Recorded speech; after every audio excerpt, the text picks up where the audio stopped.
और जब नारद ऋषि पृथ्वी पर विचरण करते हैं तो पृथ्वी पर उनके पग जब पड़ते होंगे तो धरती माँ अपने आंचल को धन्य हुआ मानती होगी, क्योंकि जहाँ पर हरि गुणगान करते हुए भक्त और ऋषि और योगी चलते हैं तो उनके चरणों के साथ साथ 100 गंगाएं भी चला करती हैं। और नारद पृथ्वी लोक पर घूमते हुए और पहुंच जाते हैं वृंदावन, जहाँ पर कृष्ण ने बाल लीलाएं की, रास लीलाएं की, यशोदा को आनंद दिया, ग्वाल वालों को आनंदित किया और अपने विमोहनकारी रूप से, अपनी रूप माधुरी से और गोपियों के मन को हर लिया। इस मनमोहन की उस धरा पर पहुंचते हैं देवऋषि नारद। अद्भुत है वो जगह, जो वृंदावन गए होंगे उन्हें पता होगा। और जब नारद वहां पहुंचे तो वे देखते हैं, और ये कथा मैं थोड़ी संक्षिप्त कहूंगा क्योंकि और भी कथाएं हैं। जब नारद वहां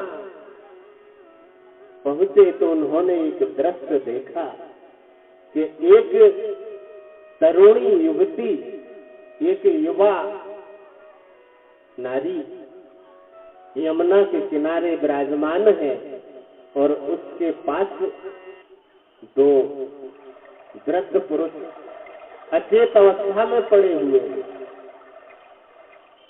बूढ़े 2 पुरुष पड़े हुए हैं, वो आंचल से हवा कर रही उनको। कभी वो सांस लेते हैं, कभी बेहोश हो जाते हैं। और उस युवती के पास सहस्त्रों स्त्रियां बैठी हुई हैं, 16 श्रृंगार किए हुए।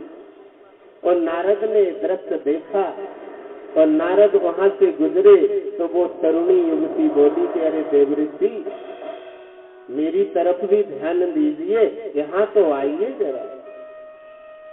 अरे आपके चरण जहाँ पड़ते हैं वो तो धरती धन्य हो जाती है और आपकी वाणी से हमारे कान धन्य हो जाएंगे।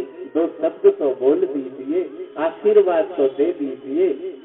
और जब उसने इस तरह से उन्हें आदरित किया तो देवऋषि नारद उस युवती के पास पहुंचे और नारद ने देखा कि 2 वृद्ध पुरुष बिल्कुल जर्जर अवस्था में है, जैसे 100 साल की उम्र पार कर गए हो, अचेत हो जा रहे हैं। तो नारद ने पूछा कि देवी, ये 2 वृद्ध पुरुष कौन है और आप कौन है, और ये सैकड़ों देवियां हैं, ये कौन है? वही युवती बोली कि मेरी कथा बड़ी करुणापूर्ण है देवऋषि, बड़ी दुख भरी कहानी है मेरी। मेरा नाम भक्ति है, मैं द्रविड़ देश में पैदा हुई। समझना, कथा बहुत वैज्ञानिक है, साइंटिफिक है कथा। मेरा जन्म द्रविड़ देश में हुआ, कर्नाटक में मैं थोड़ी बड़ी हुई, महाराष्ट्र में जवान हो गई, विवाहित हुई, और गुजरात में पहुंचते ही पाखंडियों ने मेरा अंग भंग कर दिया। मैं बूढ़ी हो गई गुजरात में, और मैं बूढ़ी गुजरात से चली और जैसे ही वृंदावन में आई, इस यमुना किनारे आई और अचानक मैं जवान हो गई। मैं आश्चर्यचकित हूँ कि ऐसा क्या है कि मैं जवान हो गई, यहाँ युवा हो गई, लेकिन मेरे 2 बेटे हैं, ये बूढ़े के बूढ़े रह गए, इनको जवानी नहीं आ रही, ये जर्जर ही है। आश्चर्य कि माँ युवा और बेटे बूढ़े। नारद ने कहा, इनका क्या नाम है? वो देवी बोली, एक का नाम है ज्ञान और एक का नाम है वैराग। कभी कभी ऐसा होता है, हम सत्संग में चले जाएं तो हृदय में भक्ति की हिलोरें आ जाती हैं, और भक्ति तो जन्म ले लेती है, जवान हो जाती है, लेकिन ज्ञान और वैराग इतने जल्दी नहीं उठते। और वृंदावन का ऐसा प्रभाव कि भक्ति का जन्म हो जाता है हृदय में, भक्ति युवा हो जाती है, लेकिन ज्ञान और वैराग बूढ़े। खोजना अपने भीतर, कभी वैराग नहीं उठता है। आप मंदिर भी जाते हैं तो मांग के साथ जाते हैं। देखा ना, मंगलवार को हनुमान जी के मंदिर में भीड़ होती है, निश्चित है कि कुछ मांगने गए होंगे। मंदिर की भी घंटी बजाते हैं, हनुमान चालीसा भी पढ़ते हैं, तो उसका भी हम फल चाहते हैं। तो ये तो वैराग नहीं है, ये तो ज्ञान नहीं है। तो भक्ति तो भाव की बात है। जब हम नहीं होते हैं तो भक्ति होती है, और जब हम होते हैं तो भक्ति नहीं होती है। हमारा अहम खो जाता है तो भक्ति हिलोरे लेने लगती है। भक्ति छलांग है और ज्ञान सीढ़ियां हैं, और वैराग तो बहुत कठिन बात है। लेकिन कुछ जगह होती है जहाँ वैराग उठता है। एक बहुत बड़ा तीर्थ है शमशान, मैं उससे बड़ा कोई तीर्थ नहीं मानता। शमशान में जाते ही पापी से पापी के हृदय में भी वैराग का जन्म हो जाता है। जब देखता है घर घर जलते हुए शरीर को कि कल तक ये सिगरेट सुलगा रहा होगा, और आज ये 70 किलो का आदमी 2 कंडों पर आ जाएगा, जलकर राख का ढेर बन गए। उसके केस जिन पर वो मेहंदी लगाता था, आग की लपटों में घर घर घर के जल रहे होंगे। तो वैराग उठता है। लेकिन मैंने देखा है शमशान में लोग बचते हैं, इधर उधर देखने लगते हैं। लोग चिता पर उल्लास को रख रहे हैं, लकड़ियां रख रहे हैं, तो आधे लोग तो इधर उधर भाग जाते हैं, डर जाते हैं कि। लेकिन मैं कहता हूँ देखना चाहिए कि ऐसा ही हाल हमारा होगा, तो वैराग उठता है। वैराग तो उठता ही है, यही तो होने वाला है। माँ की गोद से शुरू होती है यात्रा और शमशान में जाकर समाप्त हो जाती। यही तो जीवन है। 60, 70 साल, 50 साल कितना जीता है आदमी। एक कथा है प्यारी। एक आदमी गोस्वामी तुलसीदास जी महाराज से मिलने आया। ध्यान से सुने तो समझ में आएगी वैराग की कथा। और तुलसीदास जी महाराज से मिलने जब वो आदमी आया तो आश्रम में वो नहीं थे। उनके शिष्यों ने कहा कि गुरुदेव तो शमशान गए हुए हैं, वो रोज जाते हैं शमशान। भगवान बुद्ध भी अपने शिष्यों को शमशान में भेजा करते थे कि चिता को देखते ही रहना, देखते ही रहना, जब तक राख का ढेर न बन जाए बैठे रहना, देखते रहना। तुलसीदास जी भी रोज जाते थे शमशान। तो उनके शिष्यों ने उस व्यक्ति से कहा कि महानुभाव, गोस्वामी जी तो शमशान गए हुए हैं, आप वहीं जाके मिल लेना। तो वो व्यक्ति बोला, मैंने गोसाई जी को पहले कभी देखा नहीं है, मैं पहचानूंगा कैसे।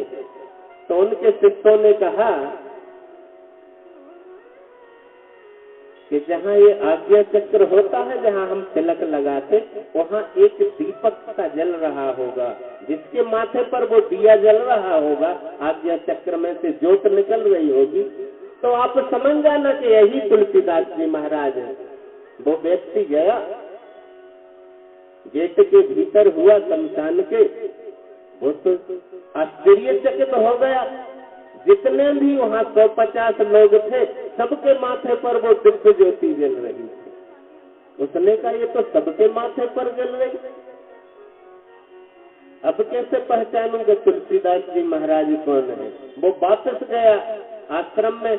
बोले तुमने पहचान कैसी बता दी, शमशान में तो सबके माथे पर दिव्य ज्योति जल रही है। उनके शिष्यों ने कहा जरा गेट के बाहर खड़े हो ना, सबकी बुझती जाएगी। वैराग समाप्त हो जाता ना, क्षण भर के लिए आता है, क्षण भर के लिए ज्ञान आता तो सबके माथे पर ज्योत जल जाती।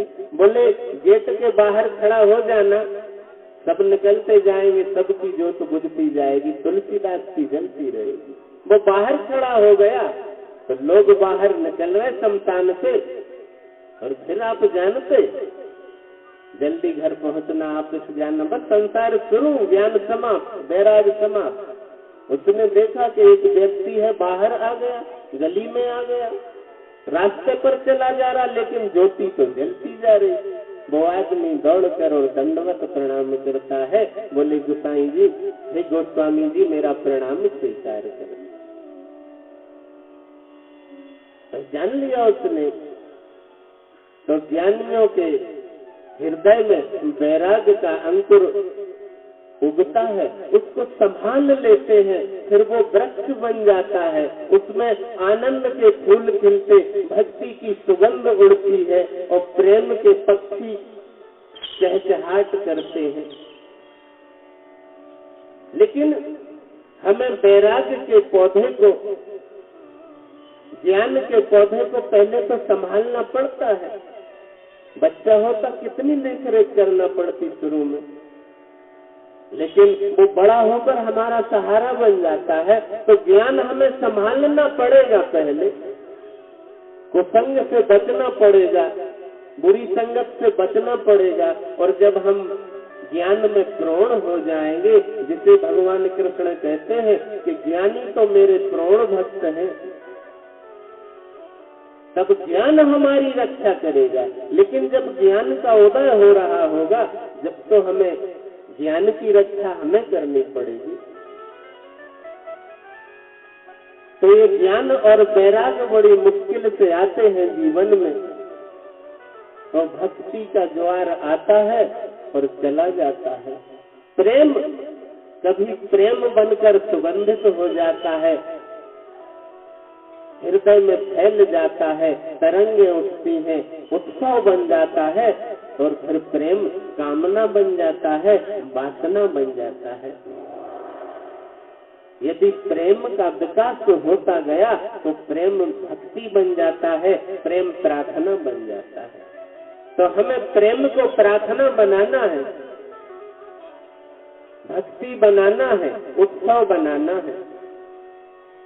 और ज्ञान और वैराग को यदि हम चाहें कि हमारे हृदय में जर्जर अवस्था में न रहे, प्रौढ़ अवस्था में आ जाएं, तो ज्ञान और वैराग के अंकुर यदि होंगे तो उनको बार बार याद करना, बार बार स्मरण करने से वो अंकुर बढ़ने लगता है। कभी आपको ज्ञान हुआ, आपके अंदर वैराग हुआ, तो कभी अकेले बैठे हैं कमरे में, उसे याद करना, याद करना में ही बढ़ता है, वही तो उसको पानी मिलता है। लेकिन हम भूल जाते हैं।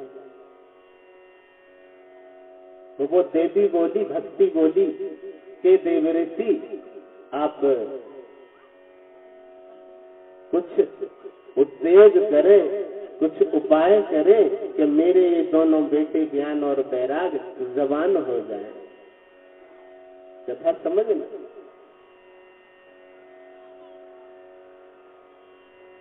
महर्षि पतंजलि ने ज्ञान को श्रेष्ठ बताया है। योग दर्शन है वो ज्ञान को मुख्य कहता है, और सांडिल्य भक्ति को मुख्य कहेंगे, नारद भक्ति को मुख्य कहेंगे। तो पहले भक्ति आती है हृदय में कि पहले ज्ञान आता है। निर्णय करना इतना आसान नहीं। यहाँ पर भक्ति को ज्ञान की माँ कहा है, इसका मतलब ज्ञान बाद में आता, वैराग बाद में आता, भक्ति हृदय में पहले आ जाती है। अगर योग की दृष्टि से आप जाएंगे, योग वशिष्ठ महारामायण को पढ़ेंगे, तो उसमें ज्ञान को श्रेष्ठ कहा है। और यदि तुलसीदास जी महाराज की रामायण पढ़ेंगे तो उसमें भक्ति को श्रेष्ठ कहा है। अपनी अपनी चलने की क्षमता है। अब भक्ति मार्ग से चले तुलसीदास तो भक्ति को ही श्रेष्ठ कहेंगे। ज्ञान को तो तुलसीदास ने तलवार की धार कहा है। ज्ञान का पंथ कृपाण की धारा, परत खगेश होए नहीं बारा। ज्ञान का पथ तलवार की धार है, कट सकते हैं आप तुलसीदास के अनुसार, सबके अनुसार नहीं।